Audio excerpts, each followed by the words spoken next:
All right, we're on page 80. In these next couple pages, you are going to need to write a genre-based thinking job, and you're going to have a quiz on it tomorrow.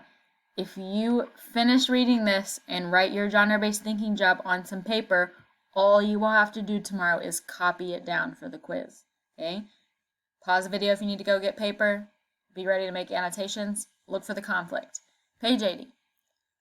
Little man Christopher John, Claude, and I were sitting on the bottom step of the 7th grade class building after school, waiting for Stacy and TJ, when the front door banged open and TJ shot out and tore across the yard. "What's the matter with him?" asked Christopher John. "Ain't he going to wait for Stacy?" The rest of the 7th grade, led by little Willie Wiggins and Mo Turner, spilled from the building.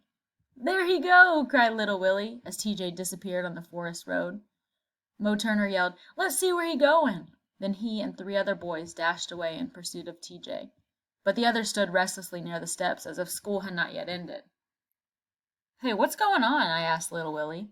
"What's everybody waiting round for?" "And where's Stacy?" demanded little man. Little Willie smiled. "Stacy inside with Miss Logan. He got whipped today." "Whipped?" I cried. "Why, can't nobody whip Stacy. Who done it?" "Your mama," laughed little Willie. "Mama!" Christopher John, little man, and I exclaimed. Little Willie nodded. "Yep, in front of everybody." I swallowed hard, feeling very sorry for my older brother. It was bad enough to be whipped in front of 30 others by a teacher, but to get it done by one's own mother, now that was downright embarrassing. "Why'd Mama do that?" asked Christopher John. "She caught him with cheat notes during the history examination." "Mama knows Stacy wouldn't cheat," I declared. Little Willie shrugged. "Well, whether she knowed it or not, she sure enough whipped him. Of course now, she gave him a chance to get out of it when he said he wasn't cheating, and she asked him how he got them cheat notes. But Stacy wouldn't tell on old TJ, and you know good and well old TJ wasn't about to say them notes was his." "Cheat notes? But how'd TJ get cheat notes? Stacy got rid of them things this morning." "Come noontime, though," replied little Willie. "TJ was in them woods, busy writing himself another set. Me and Mo seen him." "Well, what the devil was Stacy doing with them?" "Well, we was in the middle of the examination, and old TJ slips out these cheat notes. Me and Clarence here was sitting right behind him and TJ and seen the whole thing. Stacy was sitting right side of TJ, and when he seen them notes, he motioned TJ to put 'em away. At first TJ wouldn't do it, but then he seen Miss Logan starting toward him, and he slipped Stacy the notes. Well, Stacy didn't see Miss Logan coming when he took them notes, and by the time he saw her, it was too late to get rid of 'em. Wasn't nothing Miss Logan could do but whip him. Failed him, too. And old TJ just sat there and ain't said a word," interjected Clarence, laughing. "But knowing Stacy, I bet you old TJ ain't gonna get away with it," chuckled little Willie.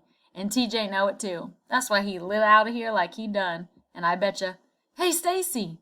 Everyone turned as Stacy bounded down the steps. His square face was unsmiling, but there was no anger in his voice when he asked quietly, "Anybody seen TJ?" All the students answered at once, indicating that TJ had headed west toward home, then surrounded Stacy as he started across the lawn. Christopher John, little man Claude, and I followed. When we reached the crossroads, Mo Turner was waiting. "TJ went down to the Wallace store," he announced. Stacy stopped, and so did everyone else. Stacy stared past Jefferson Davis, then back down the road toward Great Faith. Looking over his shoulder, he found me and ordered, "Cassie, you and Christopher John and Man go home." "You come too," I said, afraid of where he was going. "Got something to take care of first," he said, walking away.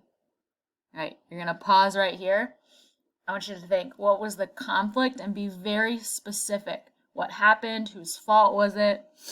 And then how is that problem getting solved or going to get solved? And I want you to think a theme from this reading. If you need help, come to office hours. Make sure you write it down so you can write it on your quiz tomorrow.